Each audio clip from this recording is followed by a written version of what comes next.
Welcome to MSK life clinic foundation. எங்களுடைய இந்த online கான்ஃபரன்ஸில் ஒவ்வொருவருமே தனக்கு தெரியாமல் சில சட்டங்களை வைத்திருப்போம். அந்த சட்டங்கள் அவர்களுக்கே தெரியாது, ஆனால் அவர்களுடைய அறிவளவில் இதுதான் உண்மை என்பதாக ஒரு கற்பனை திட்டம் அல்லது எதிர்பார்ப்பு திட்டத்தோடு செயல்படுவார்கள். இந்த கண்ணுக்கு தெரியாத திட்டமும் வெளி உலகத்தில் இயல்பாக நடந்து கொண்டிருக்கும் திட்டமும் முரண்பாடு ஏற்படையில் அது பல்வேறு உளவியல் சார்ந்த, உடல் சார்ந்த பிரச்சனைகளையும் நடத்தை சார்ந்த வெளிப்பாடுகளையும் உருவாக்கிவிடுகிறது. ஸோ இதிலிருந்து மாற்றி அமைப்பதற்காக தான் இந்த ப்ரோக்ராம். உங்களுடைய கேள்விகளை நீங்கள் கேட்கலாம், நாங்கள் சொல்வது பதில். இதற்கான ட்ரீட்மெண்ட் உளவியல், மருந்தில்லாத மனோதத்துவ சிகிச்சை என்பது வேறு. ஆகவே உங்களுடைய சந்தேகங்களை நீங்கள் கேட்கலாம். இது உலகளாவிய முறையில் மக்கள் நலன் கருதி இந்த செய்தியை உலகம் முழுவதும் நாங்கள் வெளியிடுகிறோம். பெரும்பாலானவர்கள் இந்த சமூக கடன், ஒரு விசேஷம் நடக்குது, ஒரு ஃபங்க்ஷன் நடக்குதுன்னா அந்த ஃபங்க்ஷனுக்கு தன்னை காட்டிக்கொள்வதற்காக கடன் வாங்கி ட்ரெஸ் வாங்கிறது, கடன் வாங்கி அவர்களுக்கு கிஃப்ட் கொடுக்கறது, கடன் வாங்கி அவர்களுக்கு மொய் வரவு அப்படிங்கிறத உருவாக்கி வர்றது, இது ஒரு சமூக கடன் நாங்கள் சொல்கிறோம். அப்போ உங்களுடைய ஸ்டேட்டஸை வளர்த்தி கொள்வதற்காக உழைக்காமல் கடன் வாங்கி ஒருத்தருக்கு கிஃப்ட் கொடுக்கறதோ அல்லது கடன் வாங்கி உங்களை காட்டிக்கொள்வதோ ஒரு உளவியல் பாதிப்பு, ஒரு தகுதி குறைபாடினுடைய வெளிப்பாடு என்பதை புரிந்து கொள்ள வேண்டும். ஒரு இன்விசிபிள், கண்ணுக்கு தெரியாத ரூல்ஸ் வச்சுருக்கோம். அது கல்யாணம் சார்ந்த ரூல்ஸாக இருக்கலாம், கடமை சார்ந்த ரூல்ஸாக இருக்கலாம், கலாச்சாரம் சார்ந்த ரூல்ஸாக இருக்கலாம். அந்த ரூல்ஸுக்குள்ளே நம்மளை போக வைக்கும். போகலிங்கிற பட்சத்தில் நம்ம சமுதாயத்தை விட்டு தூக்கி எறிஞ்சிருமோ, சொசைட்டி நம்மளை கேவலப்படுத்துமோன்னு சொல்லி நம்ம அதுக்கு பயந்து போயிட்டே இருப்போம். அந்த சமயத்தில்தான் பொருளாதார வீழ்ச்சி, வேலை வாய்ப்பில் நம்ம சரியான வேலையை செய்ய முடியாமல் நம்ம போயிடும். இப்போ சமுதாயத்துக்காக வாழ்கிறதுங்கிறத விட நீங்கள் உங்களுக்காக வாழ்ந்துட்டு நீங்கள் பொருளாதாரத்தில் டெவலப் ஆகிட்டீங்க, சமூகத்தில் அந்தஸ்தில் டெவலப் ஆகிட்டீங்க, உடல் ஆரோக்கியமாக இருக்குது, அதே மாதிரி கல்வியில் டெவலப் ஆகிட்டிங்கன்னா அதுக்கப்புறம் அந்த உங்கள் சம்பாரிச்சதுலேருந்து எடுத்து கொடுக்கலாம். ஆனால் இன்றைக்கி என்ன செய்கிறாங்கன்னா, கல்யாணமான உடனே இந்த கடமைங்கிற பேரில் மாட்டிக்கிட்டு கடன் வாங்கி கஷ்டப்படுறாங்க. சொசைட்டியில் என்ன பயம் வந்தது? நம்மளே ஏதாச்சும் தப்பாக நினைப்பாங்களோ, நம்மளை கேவலப்படுத்துவாங்களோ, அந்த மாதிரி. சரி, இப்போ ஒன்றுமே செய்யலைன்னா நீ செல்ல செஞ்ச முன்னாடி ஒன்று புகழ்ந்து கொண்டு போய் மேடையில் உட்கார வச்சுட்டாங்களா? இல்லை. அப்போ யாருக்கு நோய்? நமக்கு தான். இந்த சொசைட்டி எப்போதுமே நம்மளை நல்லாவும் செய்யாது, கெட்டதாகவும் செய்யாது. நம்ம தான் அதை தப்பாக நினச்சிட்டு இருக்கோம். ஃபர்ஸ்ட் அது சமூகத்தை பற்றிய பயங்கிறது என்னை பற்றி தப்பாக நினைப்பாங்களோ, என்னை கேவலப்படுத்திடுவாங்களோ அல்லது எனக்கு மதிப்பு கொடுக்க மாட்டாங்கிறது சமூக பயம். இது தேவையே இல்லை. சமூகம் எப்பவுமே நீ இதெல்லாம் செஞ்ச முன்னாடி உங்களை கொண்டு போய் மேடையில் உட்கார வச்சு உலகத்திலே சிறந்த பெண், உலகத்திலே சிறந்த ஆண், உலகத்திலே சிறந்த குடும்பம் அப்படின்னு சொல்லி பரிசு கொடுக்க போதில்லை. அதே மாதிரி நீ மோசமாக போயிட்டீங்கன்னா உனக்கு கடன் கொடுத்தோ பணம் கொடுத்தோ ஹெல்ப் பண்ண போகிறது கிடையாது. அப்போ ரெண்டுமே இல்லாத ஒரு விஷயத்துக்காக நம்ம ஏன் கவலைப்படணும்? நீ பொருளாதாரத்தில் 4 விஷயம், education, economy, social status, health, இதில் டெவலப் பண்ண முன்னாடி பணம் நிறைய முன்னாடி பணத்தை கொடுத்தீங்கன்னா சொசைட்டி எப்படி மாறிடும்? மக்களுக்கு தேவையானதை பணமாக கொடுத்து பாருங்க, உங்களை புகழ்ந்து பேசுவாங்க. அவங்களுக்கு கொடுக்கலைன்னா ஆட்டோமேட்டிக்காக உங்களை தப்பாக தான் சொல்லுவாங்க. நீ சிறந்த பெண் அப்படின்னு, சிறந்த ஆண், சிறந்த குடும்பம், சிறந்த தொழிலதிபர்னு சொல்லிடும். கொடுக்காம இருந்துட்டா சொல்லவே சொல்லாது. ஆனால் நம்ம சொல்லிடுமோன்னு கவலைப்படுறோம். இது நம்மளுடைய உளவியல் சார்ந்த பாதிப்பு. இப்போ புரிஞ்சுட்டியா? ஃபர்ஸ்ட் சொசைட்டி பற்றி நீ கவலைப்படுறேன். இந்த சொசைட்டி எப்படி சொல்லணும்னா, கொடுத்தாலும் பணம் எங்கேருந்து வந்துச்சுன்னு தெரியல, கொடுத்துருக்காங்க, ஏதோ வேற வழியில் சம்பாதிக்கிறாங்கன்னு சொல்லுவோம். இன்னொன்று, இதை போய் இத்தனை விலை கொடுத்து வாங்கிட்டு வந்து கொடுத்துருக்காங்கன்னு சொல்லுவோம். 3வது அது குப்பையில் வைப்பாங்க.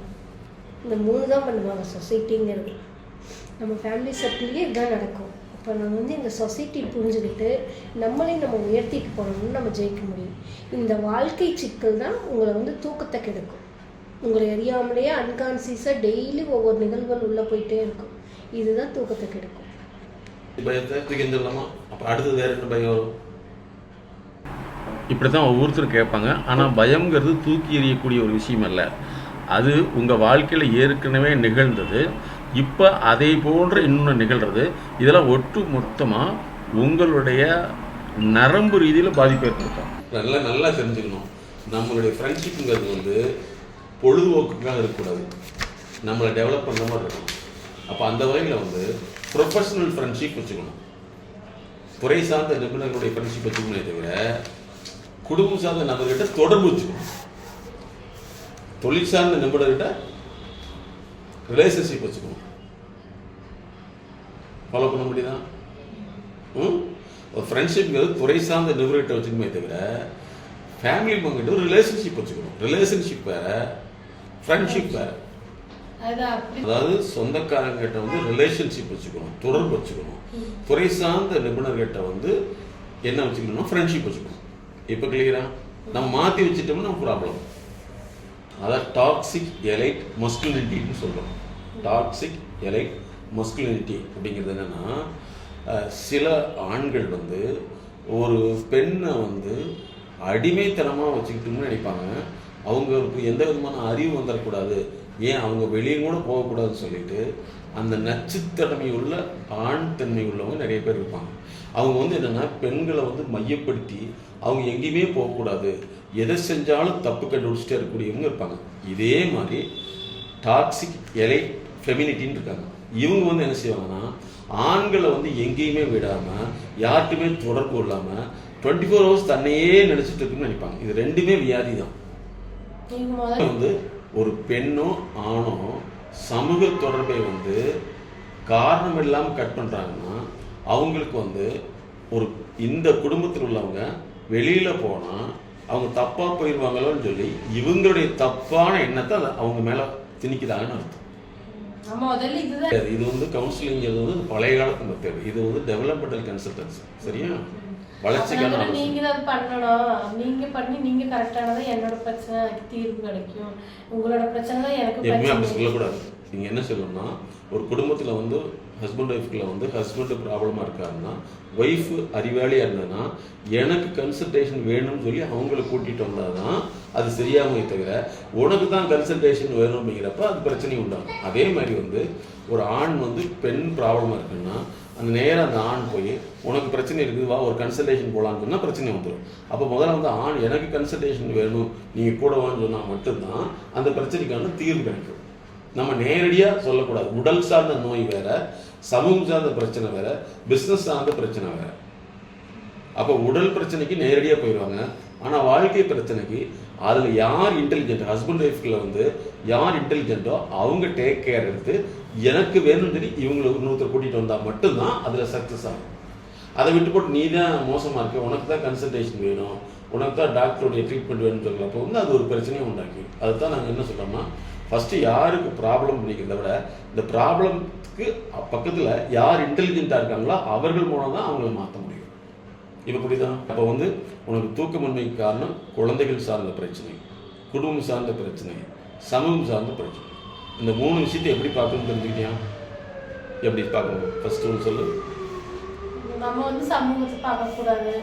ஏன்னா உனக்கு சோறு இல்லைன்னு சமூகம் வந்து போடுதா, பணம் இல்லைன்னு வந்து போடுதா, அப்புறம் அதை பற்றி என்ன பார்க்கணும்? ஓகே, அடுத்தது அப்புறம் வந்து ஃபேமிலி என்ன சொல்கிறாங்க அப்படி வேண்டாம், ஒரு ரிலேஷன்ஷிப் மட்டும் வச்சா போதும். அந்த மாதிரி அவங்கள ஐடியாவும் கேட்கக்கூடாது, ஐடியாவும் சொல்லக்கூடாது. அதே மாதிரி அவங்க சொல்லக்கூடிய கதைகளையும் கேட்கக்கூடாது. நாங்கள் ஏன் வந்து இன்றைக்கி நிறைய பேர் வந்து ஸ்ட்ரெஸ் ஆயிடுச்சு, டென்ஷன் ஆயிடுச்சுன்னு சொந்தக்காரங்க சொன்னாலும் அதை கேட்கக்கூடாது அப்படிங்கிறோம்னா, ஸ்ட்ரெஸ்ஸுன்னா அவங்களுக்கு என்னென்ன தெரியாது, டென்ஷன்னா அவங்களுக்கு என்னென்ன தெரியாது. அவங்களுக்கு அந்த வார்த்தையை வந்து நம்ம மண்டைக்குள்ளே திணிச்சு நம்மளும் இந்த மாதிரி குழம்பு வச்சுருவாங்க. அப்போ அந்த மாதிரி தொடர்புகளை வந்து துண்டிச்சுக்கணும். நமக்கு ஈக்குவலாக இருந்தாங்கன்னா அவங்கள்ட்ட இந்த விஷயத்தை சொல்லி இப்படி சொல்லாதுன்னு சொல்லிடணும். அதே மாதிரி யாராவது சொல்லக்கூடிய குடும்ப பிரச்சனைகள்னு சொல்லாச்சுன்னா இல்லைங்க இது எங்கிட்ட சொல்கிறத விட அந்த டிபார்ட்மெண்ட் சார்ந்த டாக்டர்கிட்ட நீங்கள் போய் கன்சல்டேஷன் எடுத்துட்டீங்கன்னா உங்களுக்கு தீர்வு கிடைக்கும். எங்கிட்ட சொன்னீங்கன்னா அந்த பிரச்சனை வந்து உங்களுக்குள்ள ஏது இருக்குன்னு நம்ம சொல்லி அது வந்து விளைவு. ஹஸ்பண்டு எக்கனாமிக்காக எந்த கன்சல்டேஷனும் எடுத்துருக்கீங்க, உங்களுக்கு தெரிஞ்ச அறிவு வச்சு தான் பொருளாதாரத்தை பார்க்குறோம், இந்த உலகத்தை பார்க்குறதுக்கு உங்களுடைய அறிவு வச்சு தான் பண்ணுறோம். ஆனால் எலன் மஸ்க் என்ன செய்கிறாருன்னா அவர் வந்து ஸ்பேஸ்ன்னு சொல்லக்கூடிய விண்வெளிக்கு ராக்கெட் விடுறாரு, கிட்டத்தட்ட 100 முறை ராக்கெட் விட்டார். அவர் வந்து அந்த துறை சார்ந்த நிபுணர்களை வைத்து கொண்டு தான் அந்த ராக்கெட்டை விடுறாரே தவிர அவர் சொந்தமாக செய்கிறதில்ல. அப்போ அறிவாளிகள் எப்பவுமே வந்து ஸ்பெஷலிஸ்ட்டை வச்சுக்குவாங்க, முட்டாள் எப்பவுமே தன்னை அறிவாளியாக நினச்சிக்குவாங்க. அது பொருளாதார வளர்ச்சிக்கும் கூட அப்படி தான். கவலைப்படக்கூடாது. அதாவது எதை பற்றி கவலைப்படக்கூடாதுங்கிறத விட எது கவலையாக இருக்குதோ அதை நீக்கிறதுக்கு உண்டான வழிகாட்டல் எடுத்துக்கணும். நம்மளை மாற்றிக்கணும். எப்படி நீங்களே மாற்றிக்க, டாக்டர்கிட்ட போகாம எப்படி மாற்றிக்குவோம்? மறுபடியும் இப்படி தான் நம்ம முடைக்கும். நம்மளே நம்மளை மாற்றிக்கணும்னா எப்படி மாற்றிக்குவோம்? முடியாது. நீ டாக்டர்கிட்ட போய் தான் மட்டும் நீ வீடு வெட்டிக்குவீங்களா? நீங்களே முடி வெட்டிக்குவீங்களா? அப்போ அதுக்கு ஸ்பெஷலிஸ்ட் இருக்காங்கல்ல. அப்போ அந்த ஸ்பெஷலிஸ்ட்டை போய் தான் நம்மளை டெவலப் பண்ணிக்கணுங்கிறது தான் இன்றைய அறிவு. எதுவுமே வேணாம் நானே வச்சுக்கொண்டுன்னா அதுதான் அறிவு குறைபாடு. ஏன்னா நீங்கள் மருந்து கடைக்கு போய் மருத்துவர் சொல்கிற மாதிரி தான் மருந்து வாங்க முடியும். நானே மருந்து வாங்கின்னு சொன்னால் என்ன அர்த்தம்? அது தவறாக தான் இருக்கும். அதே மாதிரி தான் வாழ்க்கை சார்ந்த வழிகாட்டலாம். இப்போ கிளியரா? நல்ல வார்த்தை. என்ன இனிமேல் என்ன செய்யணும்? நம்ம எந்த பிரச்சனைக்கோ அதுக்கு தீர்வு ஸ்பெஷலிஸ்ட்டை போய் எடுத்துக்கணுமே தவிர நம்மளே இதுதான் சொல்லி முடிவு பண்ணிட்டு உட்கார்றதுனால தான் இவ்வளோ பிரச்சனைகள், இவ்வளோ வளர்ச்சி இல்லாமல் இருக்கிறோம். நீங்களே சரியாயிருக்குன்னு சொன்னால் இன்னாரும் சரியாயிருக்கணுமில்ல. ஏன் குடும்ப பிரச்சனை வருது? ஏன் பிஸ்னஸ் ப்ராப்ளம் வருது? ஏன் ஃபினான்ஷியல் ப்ராப்ளம் வருது? அப்போ இது வரைக்கும் நீங்கள் செஞ்சது சரியில்லை, இனிமேல் சரியாக செய்யணுங்கிறதுக்கு நீங்கள் வரமாட்டேங்கிறியா அப்படின்னா என்ன அர்த்தம்னா நான் மாறவே மாட்டேன் அப்படின்னு நீங்கள் நினச்சிட்ருக்கீங்க.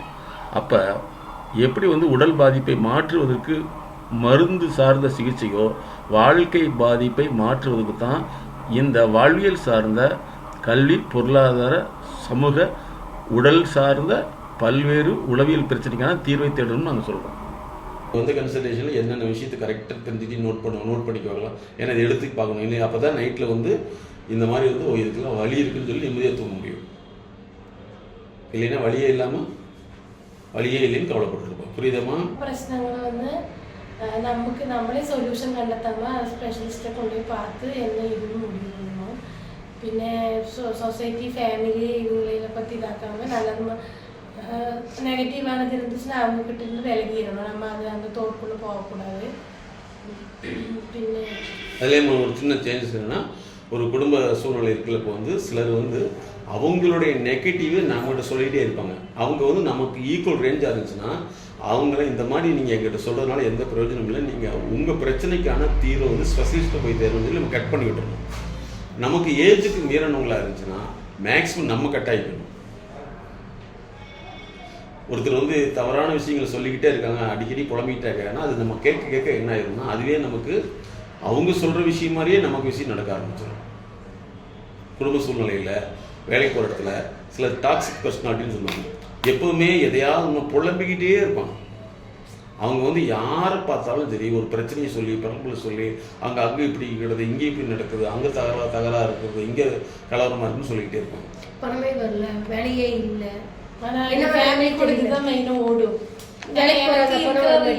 சொல்றது எங்க ஃபேமிலி தான், வேற எந்த வெளியில இருக்கிற அட்டாச்மெண்ட் இல்லை. அப்ப இதுக்குள்ள இது நெகட்டிவா தான் இருக்கும். இப்போ நல்லா நெகட்டிவ் ஒற்றை வார்த்தை சொல்லாமல் கிளியரா சொல்லணும். எல்லாமே நெகட்டிவ்னு சொல்லக்கூடாது. அந்த நெகட்டிவ் எதுன்னு சொல்ல தெரியணும். ஃபர்ஸ்ட் ஒரு குடும்ப சூழ்நிலையில் பக்கத்தில் உள்ளவங்க ரிலேஷன்ஷிப் எல்லாமே எனக்கு பணம் வருமானமே இல்லை, பணமே இல்லை, தொழிலே இல்லைன்னு சொன்னாங்கன்னா நம்ம ஃபஸ்ட்டு அந்த தொழில் சார்ந்த நிபுணர்கள் யார், அதனுடைய ஸ்பெஷலிஸ்டாக போய் அங்கே போய் கன்சல்டேஷன் எடுக்காமல் எனக்கு வரலன்னு சொல்லிட்டு இருந்தால் என்ன அர்த்தம்? அதனால் நீங்கள் முதல்ல அதை போய் பாருங்கள் அப்படின்னு சொல்லணும். இல்லை இறைவன் கொடுத்தா தான் அது கிடைக்கும் சொன்னாங்கன்னா இன்றைக்கி எல்லா கோயில்லையும் நிறைய இறைவனை வழிபட்டுருக்கவங்க அவங்க கடவுள்கிட்ட காசு சேர்க்கறதே கிடையாது, வரக்கூடிய பக்தர்கள் தான் காசு சேர்க்குறாங்க. கரெக்டாக நம்மவும் இல்லையா? அப்போ இது உங்களுடைய தவறான அபிப்பிராயம் சொல்லி அவங்களுக்கு சொல்லணும். இவங்கெல்லாம் சொன்னால் தப்பாக நினச்சிக்குவாங்க அப்படின்னு சொன்னோம்னா அவங்க சொல்லக்கூடிய குப்பையை நம்ம ஏற்றுக்கிட்டே உட்காந்துக்க வேண்டியதுதான். ஒருத்தவங்க மேலே மாற்று நம்ம என்ன பண்ணுறோம்னா நம்ம கதையும் நம்ம சொல்ல ஆரம்பிச்சுக்கிறோம். எனக்கு அப்படிதான், எனக்கு வேலை இல்லை, எங்கள் வீட்டுக்காருக்கு வேலை இல்லை, பணம் இல்லை, நான் என்ன பண்ணுவேன், உங்கள் மாதிரியே தான் எனக்குன்னு சொல்லி நம்ம இன்ட்ராக்ட் அதிகப்படுத்துகிறப்ப என்ன ஆகுனா அவங்க இன்னும் அதிகப்படுத்திகிட்டே போவாங்க. இதோட விளைவு நம்மளுக்கு நேர் எதிர்வினை இங்கே வீட்டுக்கு வந்தோடனே ஒன்று கோவம் தான் வரும். புரிஞ்சு அவங்க மேடம் சொன்னது அதாவது என்னன்னா அவங்க புலம்புறான்னு சொல்லி நம்ம புலம்பக்கூடாது. ஏன்னா நீ புலம்புறதுங்கிறதே ஒரு பிரச்சனையாக மாறிடும், அவங்க புலம்பலும் பிரச்சனையாக ரெண்டு புலம்புல ஒன்று சேர்ந்து என்ன ஆகுன்னு நம்மளுடைய வளர்ச்சியை தடுத்துரும். அதனால குப்பை உங்க மேலே தலையில கொட்டிகிட்டே இருந்தா நான் தடுக்கணுமா வேண்டாமா? உங்க மனசுல இருந்து குப்பையை கொட்டிகிட்டே இருந்தா தடுக்கணுமா வேண்டாமா? இல்லை எங்கிட்ட ஏற்கனவே குப்பை இருக்குது காமிச்சிட்டு இருக்கணுமா? வேண்டியதே இல்லை. அப்போ என்னன்னா குப்பை கொட்டக்கூடிய மனிதர்கள்ட்ட நம்ம விலகி இருக்கணும். அந்த மனிதர்கிட்ட குப்பை கொட்டாதீங்க, இங்கேயெல்லாம் கொட்டாதீங்க, கொட்டக்கூடிய இடம்னு ஒன்று இருக்குது, அங்கே போய் கொட்டிட்டீங்கன்னு சொல்லி அவங்கள தவிர்த்துட்டு அவங்களுக்கு இந்த மாதிரி செய்யுன்னு சொல்லிவிட்டு நம்ம விளைவிக்கணும். இல்லைன்னா எதிர்மறையாக பிரச்சனையை சொல்லி சொல்லி கேட்டு கேட்டு கேட்டு நமக்கு அதே பிரச்சனையை கவலையாக மாறிடும். எனக்கு அதுதான் பிரச்சனையே மெயின். சரி, இப்போ வேலை இல்லைன்னு புலம்புறாங்க, பணம் இல்லைன்னு புலம்புறாங்க, நகைக்கடையில் கூட்டம் இல்லையா, துணிக்கடையில் கூட்டம் இல்லையா, ஹோட்டல் கடையில் கூட்டம் இல்லையா? ஒரு நிமிஷத்துக்கு 250 பிரியாணிலேருந்து 1000 பிரியாணி வரைக்கும் சேல் ஆகுது. அங்கே கூட்டம் இல்லையா? அப்போது வேலை செய்யறதுல மனுஷனுக்கு பிரச்சனையா இல்லை வேலை இல்லையா? அந்த வேலை செய்யறதுக்கு மனிதனுக்கு தடை இருக்கிறப்ப அவங்க போய் செய்ய முடியல. அந்த தடையை நிவர்த்தி பண்ணனா அவங்களால போய் செய்ய முடியும். அப்போ அவங்க மனசுக்குள்ளே இருக்கிற பிரச்சனை என்னென்னு கண்டறிந்து அதை மறுசீரமைக்கு மாற்றி அமைச்சோம்னா இவங்க சக்ஸஸ் ஆக முடியும். இல்லைன்னா காலம் ஃபுல்லாக புலம்பிட்டு தான் இருப்பாங்க, வேலை இல்லை வேலை இல்லை, பணம் இல்லை பணம் இல்லை. இப்போ கிளாரிட்டி வந்துச்சோமா? என்ன செய்யணும்? ஒரு பிரச்சனையை சொல்லிட்டு நம்ம புலம்பிட்டு இருக்காங்க. அதுக்குண்டான சொல்யூஷனை நம்ம கண்டுபிடிச்சு அதுக்குண்டான ஸ்பெஷலிஸ்டாக அட்வைஸ் கேட்டு. ஆமாம், ஒன்று நம்ம மற்றவங்க புலம்புறதை நம்ம கேட்காம நீங்கள் இந்த மாதிரி போய் பாருங்கன்னு சொல்லி இதுக்கு இல்லாமல் பார்க்குறாங்கன்னா அப்புறம் எங்கிட்ட சொல்லி என்ன பிரயோஜனம் அப்படின்னு நம்ம என்ன செய்யணும்? இல்லை உங்களோட சங்கடம் சொல்லக்கூடாதுன்னா சங்கடத்தை சொல்லிகிட்டே இருந்தீங்கன்னா எப்படிங்க தீரும்? சங்கடத்தை நிவர்த்தி செய்யணுமா சொல்லிகிட்டே இருக்குமான்னு கேட்கணும். ஏன்னா பெரும்பாலும் மக்கள் புலம்புறத விரும்புவாங்க, செய்யறதுக்கு சும்மா இருந்தால் கிடைக்கிறதுக்கு எல்லா மக்களும் விரும்புவாங்க, வேலை செய்யறதுக்கு விரும்ப மாட்டாங்க. அப்போ அது அவங்களோட வியாதி. இப்போ எப்படி சளி காய்ச்சல் வருது, ஒரு வைரல் ஃபீவர் வருது, அதே மாதிரி அவங்களுக்கு அந்த வியாதி எதுவுமே செய்யாமல் பணம் வரணும்னு நினைக்கிறது. அப்போ அது அவங்களோட தவறு தான்.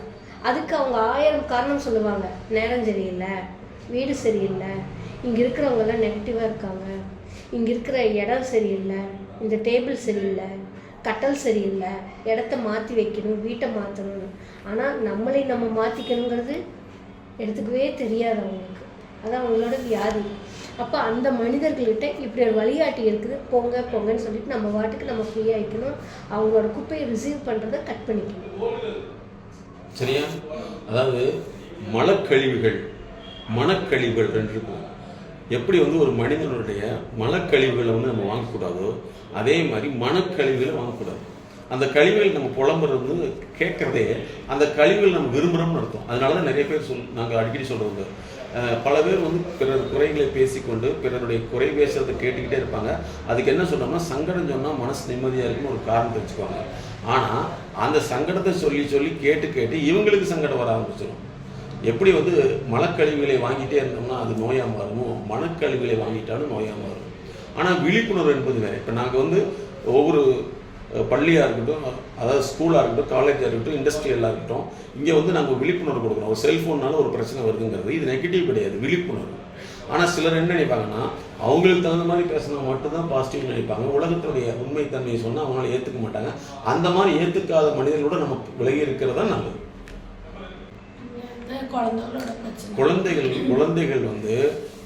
குழந்தைகள் உலகத்தை முதலாக பார்க்குது. அந்த பார்க்கறது அந்த குழந்தைக்கு எதையுமே நம்ம முன்னாடியே நிர்பந்தப்படுத்தி அது தெரியாது. அதற்கு முன் உதாரணம் தேவை. அதுக்கு தான் நாங்கள் என்ன சொல்லணும்னா ஒரு குழந்தைக்கு சாப்பாடு ஊட்டுறதுலேருந்து ஃபஸ்ட்டு மாடலிங் அந்த குழந்தைக்கு கொடுக்கணும். அது கொடுத்தா மட்டும்தான் அந்த குழந்தை எடுத்துக்க ஆரம்பிச்சிடும். இல்லைன்னா அந்த குழந்தை எடுத்துக்காது. குழந்தைகளுடைய வளர்ப்பு முறைக்கு தான் நாங்கள் ட்ரூ பேரண்டிங்னு வச்சுருக்கோம். அதே மாதிரி குழந்தைகளுடைய நோய் பிரச்சனை இருந்துச்சுன்னா தெரப்பியூட்டிக் பேரண்டிங்னு வச்சுருக்கோம். அதே மாதிரி குழந்தைகள் டிஜிட்டல் மொபைல் அதிகமாக அது விளையாடுதுன்னா அதுக்கு டிஜிட்டல் பேரண்டிங்னு வச்சுருக்கோம். அதே மாதிரி சில குழந்தைகள் பார்த்திங்கன்னா ஒரு மிகப்பெரிய தொழிலதிபர் வீட்டில் வளரும். அந்த தொழிலதிபர் வீட்டுடைய வளரக்கூடிய குழந்தைகள் அவங்கள கார்பரேட் பேரண்டிங்னு வச்சுருக்கோம். குழந்தை பிறந்ததுலேருந்து ஃபஸ்ட்டு 3 இயர்ஸ்க்கு பாசிட்டிவ் பேரண்டிங், 3 இயர்ஸ்க்கு அப்புறம் 6 வயசுக்கு வரைக்கும் ஸ்மார்ட் பேரண்டிங்னு சொல்லுவோம். இப்படி பேரண்டிங்கில் நிறைய வகைகள் வச்சுருக்கோம். அப்போ அதுக்கு தகுந்த மாதிரி குழந்தைகள் வளர்ப்பு முறையை கன்சல்டேஷன் எடுத்துக்கணுமே தவிர சொந்தக்காரங்க சொல்கிறாங்க அவங்க சொல்கிறாங்க பழைய காலத்து டெக்னாலஜி பழைய காலத்து மெத்தடில் குழந்தைகளை வளர்த்தக்கூடாது. யாரும் நினைப்பாங்க நம்மளை பற்றி தப்பாக நினைப்பாங்களோ அப்படி ஒரு மைண்ட் செட். இப்போ நம்ம அவங்கள பற்றி கவலைப்பட வேண்டாம். அவங்க தப்பாக நினைச்சாலும் நமக்கு லாஸ் கிடைக்காது, ரைட்டாக நினைச்சாலும் நமக்கு காசு கிடையாது, இல்லையா? அப்படித்தானே? பிறகு தப்பாக நினைச்சாலும் நமக்கு லாஸ் ஆயிடும், அல்லது ரைட்டாக நினைச்சாலும் காசு வரும். ரெண்டுமே தப்பு தானே. நைட்டு தூங்குறப்போ என்ன செய்யணும்னா என்னுடைய பிரச்சனைக்கான தீர்வை நான் தேட ஆரம்பிச்சிட்டேன். எந்த நினைவு வந்தாலும் அந்த நினைவை நோட் பண்ணிக்கணும். இப்படி நம்மளோட பிரச்சனை வந்து தூக்கத்துக்கு தடையான என்ன பிரச்சனைன்னு கண்டுபிடிச்சிட்டு அதுக்குண்டான சொல்யூஷன் நம்ம கண்டுபிடிச்சோம். இப்போ நாங்கள் கண்டுபிடிச்சிட்டோம், உன்னுடைய தூக்கத்துக்கு பிரச்சனை என்னன்னு கண்டுபிடிச்சிட்டோம். சரியா? இப்போ இந்த பிரச்சனையை வந்து கண்டுபிடிச்ச பின்னாடி அந்த நினைவுகள் வர்றப்ப அந்த நினைவுக்கு மறுபடியும் நான் கன்சல்டேஷன் எடுக்கணும்னு சொல்லிட்டு மனசில் முடிவு பண்ணிட்டோம்னா அந்த பிரச்சனையை நம்ம மனசுக்குள்ள தொடராது. ஆனால் எனக்கு தூங்கும்போது என்னோட பிரச்சனை என்னது, தூக்கத்துக்குள்ளான பிரச்சனை என்னன்னு எனக்கு கண்டுபிடிக்க முடிய மாட்டேங்குது. ஏமா அதுக்கு தாம்மா நாங்கள் இருக்கு. நீ எங்கேயாவது போய் சொல்லுவீங்களா, டாக்டர் எனக்கு என்னென்ன எனக்கு உடம்புல என்ன பிரச்சனை கண்டுபிடிக்க முடியலன்னா ஓங்கி அப்புறம் நான் போகிறேன். இப்போ இது வரைக்கும் நீங்கள் எத்தனை டாக்டர் பார்த்துருப்பீங்க, இந்த மாதிரி டிஸ்கஸ் பண்ணியிருப்பாங்களா? நான் வந்து நம்ம ஃபஸ்ட்டு போவோம்ல டாக்டர்கிட்ட, உங்களுக்கு என்ன டென்ஷன் அப்படி கேட்கும்போதே எனக்கு டென்ஷன் ஆகிடும். அவங்க ஃபஸ்ட்டு போனதே உங்களுக்கு என்ன டென்ஷன், ஹஸ்பண்ட் ரீதியில் டென்ஷன் இருக்கா, வீட்டில் டென்ஷன் இருக்கா, ஸ்ட்ரெஸ் இருக்கா, அதெல்லாம் கேட்கும்போது எனக்கு டென்ஷன் ஆகிடும். அப்புறம் எனக்கு எந்த விதமான டென்ஷனெல்லாம் எதுவுமே யோசிக்கிறது இல்லை, ஆனால் எனக்கு தூங்க முடியுது இல்லை அப்படி சொல்லுவோம். அப்போ மொபைல் பார்க்குறீங்களா, டிவி பார்க்குறீங்களா, அந்த மாதிரி எல்லாம் அவங்க கேள்வி கேட்குறாங்க. இப்போ நீங்கள் புரிஞ்சுட்டியா? எங்களுடைய அப்ரோச்சுக்கு அடுத்தவங்க வித்தியாசம் தெரியுதா? என்ன வித்தியாசம் தெரியுது? எங்களுக்கு மற்றவங்க என்ன வித்தியாசம் தெரியுது? நீங்கள் வந்து நம்மளையே உள்ளுக்குள்ளே டெவலப் பண்ணிவிட்டு என்ன பிரச்சனைன்னு கேட்டு அதுக்குண்டான சொல்யூஷனை நம்மளே இதாக்கி உங்ககிட்ட பேசி முடிவு பண்ணுறோம். அவங்க என்ன செஞ்சாங்க? அவங்கன்னா அவங்க உடம்புல சத்து இல்லை, அதோட குறைபாடுனால தூக்கம் வரல, அப்புறம் நாடி பிடிச்சி பார்த்து தண்ணி இல்லை உடம்புல, விட்டமின்ஸ் இல்லை, அப்புறம் ஸ்ட்ரெஸ்ஸாக இருக்குது, அதனால தான் தூக்கம். சரி, அதுக்கெல்லாம் நீக்கிறதுக்கு ஏதாவது மருந்து கொடுத்து சொல்ல வேண்டியதானே? அப்படி அப்போ நீங்கள் டைமுக்கு சாப்பிடுங்க, இத்தனை மணிக்கு சாப்பிடுங்க, இத்தனை மணிக்கு தூங்குங்க, அப்படியெல்லாம் லிஸ்ட் ஆகும். இப்படிலாம் சொன்ன வந்துச்சா? இப்போ 1 மாசமா அதாவது வாழ்க்கை பிரச்சனை, வாழ்க்கையில் என்ன பிரச்சனை வரும்? தொழில் பிரச்சனை, உறவு பிரச்சனை, சமூக பிரச்சனை, நட்பு சார்ந்த பிரச்சனை, தொழிலில் வந்து என்ன பிரச்சனை இன்னும் டீட்டெயிலாக போனோம்னா customer problem, financial problem, investment problem, இப்படி ப்ராப்ளம் வரும். இந்த ப்ராப்ளத்தை சால்வ் பண்ணால் தான் பிரச்சனை வந்து குறையும். இது வந்து உடம்புல உள்ள விஷயம் அல்ல. உனக்கு வந்து பிரச்சனை வர்றதுக்கு காரணம் அதாவது கல்வி, பொருளாதாரம், சமூக அந்தஸ்து, உளவியல் ஆரோக்கியம், இதுக்குள்ளே வந்து தொழில் சார்ந்தது, உறவு சார்ந்தது, கணவன் மனைவி சார்ந்தது, தொழிலில் வந்து வருமானம் சார்ந்தது, பிஸ்னஸ் லாஸ் ஆனது, இதெல்லாம் தான் உங்களுக்கு வந்து தூக்கமின்மை உருவாக்குது. அப்போ இதை சரி பண்ணால் தான் சரியாகுமே தவிர மற்ற எது செஞ்சாலும் சரியாகாது. அதுதான் எங்களுடைய உலகத்திலே first MSK life clinic foundation வாழ்க்கைக்கான கிளினிக் நாங்கள் தான் உருவாக்கியிருக்கோம். உணவு சார்ந்த பிரச்சனை வேறு, உணர்ச்சி சார்ந்த பிரச்சனை வேறு அப்படிங்கிறத புரிஞ்சுக்கணும். வந்து தவிச்சதுக்கப்புறம் தண்ணி குடித்தாதான் அது உடம்புல எடுத்துக்கும். தண்ணி குடிக்கணுமேனு ஒரு நாளைக்கு 2 லிட்டர் குடிக்கணும்னு சொல்லி குடிச்சு பாருங்க, வயிறில் உள்ள இருக்க ஆர்கானிக்கெல்லாம் கெட்டு போயிடும். கிட்னி ப்ராப்ளம் வந்துடும். நம்ம தண்ணி தான் அடிக்கும் போது நம்ம குடிக்கும், ஆனால் எப்போ பசிக்குதோ வயிறு கேட்கும், அப்போ சாப்பிட்டா நோய் வராது. நினச்சப்பெல்லாம் சாப்பிட்டுட்டு இருந்தா பெரும்பாலும் பாருங்க தீனி தான் அதிகமாக சாப்பிடுவாங்க, உணவு எடுத்துக்க மாட்டாங்க. அவங்களுக்கு பெருநோய்கள் அதிகமாக இருக்கும். பெருந்தீனி சாப்பிட்றவங்களுக்கு பெருநோய்கள் இருக்குன்னு சொல்லுவாங்க. அந்த மாதிரி பசித்த பின் புசின்னு சொல்லுவாங்க. பசி ஆனதுக்கப்புறம் சாப்பிட்டா எதுவுமே வராது. காலையில் சாப்பிட்றோம், சாயந்தரம் வரைக்கும் பசிக்கலையே விட்டுறணும். தண்ணி தவிக்கிறப்ப குடிச்சா போதும். ஐயோ வெயில போயிட்டு வந்தேன், இந்த தண்ணி வெளியே குடிச்சா என்ன ஆகும்? அது கஷ்டப்பட்டு அந்த மிஷின் வேலை செய்யும் கிட்னி. ஏன் என்னை கஷ்டப்படுத்துற? கிரைண்டருக்குள்ளே 2 கிலோ அரிசி போட்ட மாதிரி தான் சுத்தம் நின்றுக்கும். அதே மாதிரி தான் முதல்ல இருக்குமே. அப்புறம் இடையில பார்த்ததுனால தான் அவங்க நீங்கள் எத்தனை மணிக்கு சாப்பிடுவீங்க, அப்போ நான் அப்படி டைம் வந்து எனக்கு பறிச்சு சாப்பிடுங்கப்போ அவங்க என்னை திட்டிட்டு இத்தனை மணிக்கு சாப்பிடணும், அப்போ எத்தனை தண்ணி குடிக்கணும். அப்போ நான் சொன்னேன் எனக்கு தாகம் இருந்து தண்ணி குடிச்சிடும், இல்லாட்டி விட்டுருந்தப்போ அப்பவும் திட்டிட்டு இத்தனை லிட்டர் தண்ணி குடிக்கணும், எடுத்து வைக்கணும் அந்த தண்ணி. இதெல்லாம் குடிச்சா இதெல்லாம் கொடுத்தா தூக்கம் வரும்னு சொன்னா நம்ம நம்புறோம். மனதுக்குள்ள அறிவின் பதிவின் படி தான் உங்க மனசு இயங்கும். உங்கள் மனசில் எது டெபாசிட் வரைக்கும் ஆகிருக்குதோ அது என்ன சொல்லுதோ அதுதான் உங்கள் மனசை ஆக்டிவேட் பண்ணும். அதுதான் உடல் ரீதியான வேலையாக வெளிப்படும். அது தண்ணி டம்ளர் எடுக்கிறதா இருக்கலாம், குழந்தை தூக்கிறதா இருக்கலாம், சமைக்கிறதா இருக்கலாம். இப்போ மனசு ஒரு ஆக்டிவிட்டிக்கு போகலைன்னா அது வேலை செய்யுமா? இப்படியே உட்காந்து யோசிச்சுட்டு தான் இருப்போம், எதுவுமே செய்ய தோணாது. அதே மாதிரி தான் அப்போ உள்ளுக்குள்ள இருக்கிற அந்த எண்ணத்தை முறைப்படுத்தி அதை வழிப்படுத்திட்டு வந்தோம்னா டெவலப் ஆகிடும். இப்போ கிளாரிட்டி வந்துருச்சாமா? கிளியர் ஆயிடுச்சு. அப்போ வந்து என்னென்னு சொன்னால் இதெல்லாம் தவறான அபிப்பிராயங்கள். நேரத்துக்கு சாப்பிட்டா தான் தூக்கம் வரும், நேரம் தண்ணி குடிச்சா தூக்கம் வருங்கிறது. தூக்கங்கிறது வந்து மன அமைதியால் வரக்கூடியதை விட சாப்பாட்டினாலே தண்ணினாலே வர்றது கிடையாது. அப்போ எப்போ வந்து அமைதி கெடுதோ, எப்போ வந்து அமைதி எப்போ கெடும் அப்படின்னா குடும்ப பிரச்சனைகள், ஃபினான்ஷியல் ப்ராப்ளம், சோஷியல் ப்ராப்ளம், அதுக்கடுத்து வந்தீங்கன்னா சமூகத்தினால வரக்கூடிய பிரச்சனை. இதனால தான் தூக்கம் கெடும். அப்போ அந்த பிரச்சனையை தீர்த்தா மட்டும்தான் தூக்கத்தில் வெளியில் வரும். அதாவது தூக்கம் அப்புறம் நம்ம சொல்லுவாங்கல்ல தூக்கத்துக்கு ஒரு மெலட்டோனின் ஹார்மோன்ஸ் இருக்குது, அது உற்பத்தி ஆனாதான் தூக்கம் வரும். சரி, உற்பத்தி பண்ண சொல்லுங்க. அப்போ அது இல்லாதனால தூக்கம் வருது. சரி, அதுக்கு மெலட்டோனின் கொடுங்க. சிலவங்க அப்படி சொல்றாங்க. அப்ப நல்லா கேட்டுங்க. சரி, அப்போ கொடுங்க, தூக்கம் வருங்க. நான் ஒன்று கேட்குறேன், கடன் வாங்கிட்டு இத்தனை பேர் கஷ்டப்படுறாங்களே, இவங்களுக்கெல்லாம் வந்து மருந்து கொடுத்தா தூக்கம் வந்துருச்சுன்னா, அப்போ இந்த கடன் கொடுத்து போட்டு ஒருத்தர் இருப்பானல்ல, அவனுக்கு மருந்து கொடுத்தா தூக்கிட்டான்னா அவன் கேட்க மாட்டான்ல. சரி, இத்தனை திருடங்க திருடிட்டு இருக்காங்க, எல்லாத்துக்கும் மருந்தை கொடுத்து தூங்க வச்சிடலாங்க, ஏன் போலீஸை செய்ய மாட்டேங்கிறாங்க? இப்போ புரிஞ்சுதா? என்ன புரிஞ்சுது? நம்மளை எப்படி நம்மளே மாத்துறது. ஆனால் அவங்க என்ன செய்யறாங்க? மாத்துறாங்களா ஏமாத்துறாங்களா? புரிஞ்சுதா? அதாவது நேரம் கரெக்டாக சாப்பிட்றவங்களும் தூக்கம் இல்லை, நேரம் எல்லாமே செய்கிறவங்களும் தூக்கம் இல்லை. அப்படின்னா சாப்பாட்டில் இல்லை தூக்கம், அவங்க சந்திக்கிற பிரச்சனைகள்னால வரக்கூடியதான் தூக்கமின்மை. இந்த குடும்ப பிரச்சனை, தொழில் பிரச்சனை, வருமான பிரச்சனை, இந்த மாதிரி பிரச்சனைக்கெலாம் வர்றதுக்கு முன்னாடி நீங்கள் நல்லா தானே தூங்கிட்டு இருந்தீங்க. அப்போ தூக்கம் எப்போ கேட்டது? இந்த பிரச்சனை வரையில. அப்போ பிரச்சனையை சால்வ் பண்ணால் தானே அது தூக்கம் நல்லா வரும். பிரச்சனையை சால்வ் பண்ணாமல் தூக்கம் வரலைன்னு சொன்னால் அது என்ன அர்த்தம்? பல பேருக்கு இது புரியாது. நம்ம யாரையும் தப்பு சொல்லக்கூடாது. உங்களுடைய தூக்கமின்மைக்கு காரணம் பிரச்சனைகள். அந்த பிரச்சனைகளை வந்து கண்டறிந்து மாற்றி அமைக்கிறதுக்கு தான் வந்து எங்களுடைய எம்எஸ்கே லைஃப் கிளினிக் ஃபவுண்டேஷன் இந்த I3ங்கிற ஃபார்முலா, இண்டிவிஜுவல், இண்டஸ்ட்ரி, இன்ஸ்டியூஷன், இந்த 3 உள்ள பிரச்சனைகளை கண்டறிந்து அதை மாற்றுவதற்குண்டான செயல்முறைகளை உங்கள் மூலமாக செயல்படுத்துகிறோம். வந்துச்சு டிஸ்கஸ் பண்ணுறப்போ உங்களோட நாலேஜ் பார்த்து நாங்கள் கண்டுபிடிச்சிருக்கோம். உங்களை அறிவு பாதி எதை நோக்கி போகுது, எந்த சிந்தனை ரிப்பீட் ஆகுது, எதை சிந்திக்குதுங்கிறத நம்ம டைல்யூட் பண்ணிகிட்டே வந்தோம்னா இது இயல்பு நிலைக்கு தூக்கம் வரும்.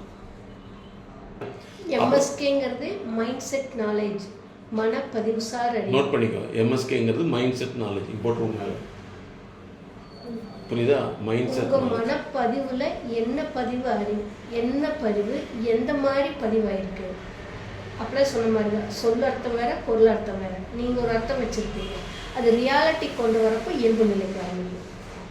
இல்லைன்னா நீங்கள் நினச்சதுக்குள்ளேயே போயிட்டு இருக்கிறப்ப உங்களுக்கு டிஸ்டர்பன்ஸாக மாற்றும். இப்போ கிளியராக உனக்கு மாற்றிக்கலாம். அதே மாதிரி காலையில் எந்திரிக்கிட்டப்போ வந்து உனக்கு ஏதாவது ஒரு சிந்தனை ஓடும். அந்த சிந்தனையை வந்து அதை நோட் பண்ணி வச்சுக்கணும். சரியா? ஒன்று நைட்டு தூங்குறப்ப காலையில் இடையில வந்து உனக்கு ஏதாவது வந்து சொந்தக்காரங்க ஏதாவது ஒன்று சொல்லியிருப்பாங்க, ஒரு ஃபோன் வரும், அது டிஸ்டர்பன்ஸ் ஆகும். டிஸ்டர்பன்ஸ்னால் என்னென்னா அது மனசுக்குள்ளே ஒரு அழுத்தத்தை உண்டாகுச்சுன்னா அது டிஸ்டர்பன்ஸ் அர்த்தம். மற்ற வேலையை செய்ய விடாமல் வேற ஒரு சிந்தனை வந்துட்டு இருக்குது, அவங்க சொன்ன விஷயங்கள் வந்துகிட்டே இருக்குன்னா அது டிஸ்டர்பன்ஸ். அப்போ அதை கிளியர் பண்ணிடணும். சரியா? மற்றவங்களோட பிரச்சனைகளை வந்து நம்ம வாங்காம நம்ம அதுலேருந்து விலகிடணும். வந்து நமக்கு டிஸ்டர்பான அந்த பிரச்சனைகள் நம்ம மனசுல தவிர்த்து ஏற்றுக்கூடாது. இப்போ இருக்கிற பிரச்சனை எல்லாம் இது நிறைய இருக்குது. அதாவது உங்களுடைய நினைவில், உங்களுடைய வாழ்க்கையில், உங்களுடைய மனசுக்குள்ள எதெல்லாம் வந்து அழுத்தத்தை உண்டாக்கி இருக்குதோ அந்த பிரச்சனைகள்லாம் வந்து ஒரே நாளில் நீங்கள் டிஸ்கஸ் பண்ண முடியாது. ஒரே நாளில் வந்து நீங்கள் சொல்லக்கூடியது தகவல். அந்த தகவலை நாங்கள் பகுப்பாய்வு செய்து அந்த பிரச்சனையை வந்து எப்படி கையாளணும், அந்த பழைய பிரச்சனையுடைய நினைவு அழுத்தத்திலிருந்து எப்படி வெளிவரணும், புதிய ஒரு விஷயத்தை எப்படி அணுகணுங்கிறது தான் எங்களுடைய ஒவ்வொரு கோர்ஸும் 3 மாதம் உருவாக்கியிருக்கோம். பேசிக் வந்து 3 மாதம். எங்களுடைய எம்எஸ்கே லைஃப் கிளினிக் ஃபவுண்டேஷனில் இந்த ஃபேமிலி வெல்னஸில் தெரப்பியில் முக்கியமாக என்னென்னா 3 அனலைஸ் பண்ணுவோம். அதுக்கப்புறம் வந்து ஒவ்வொரு கோர்ஸாமே பண்ணுவோம். ஒவ்வொன்றும் 3 மந்த் பேசிக்கில் இருக்கும். எங்களுடைய தியரியாக வந்து என்னென்னா எம்எஸ்கே உளவியல் கோட்பாடு, அறிவை மாற்ற 1000 நாட்கள், ஒருத்தருடைய டிஎன்ஏவை 1000 நாட்களில் மாற்ற முடியும். இதற்குண்டான பல்வேறு உளவியல் முறைகளை எம்எஸ்கேங்கிற தலைப்பில் நாங்கள் கண்டுபிடிச்சிருக்கோம். ஸோ அதனால் உங்கள் பிரச்சனைகளை வந்து 1 by 1 தான் தீர்வு செய்ய முடியும், 1 by 1 தான் அதை வந்து கையாள முடியும். அப்போ இத்தனை நாள் நடந்த பிரச்சனைகள் வந்து உங்கள் மனசில், அறிவில், நினைவில் தேங்கி இருக்குது. அதுதான் உங்களுக்கு தூக்க இன்மையை உருவாக்குது. படபடப்பு, டென்ஷன், கோபம், அதே மாதிரி வந்து வெறுப்பு, எதுலேயுமே ஆர்வமின்மை, இதெல்லாம் உருவாகுது. இதை மாற்றி அமைக்கிறது தான் எங்களுடைய ஆன்லைன் தெரப்பி உங்களுக்கு அவேர்னஸை கொடுத்துருக்கோம். மீண்டும் சந்திப்போம். அடுத்த அதாவது ஆன்லைன் கான்ஃபரன்ஸில் நம்ம சந்திக்க போகிறோம்.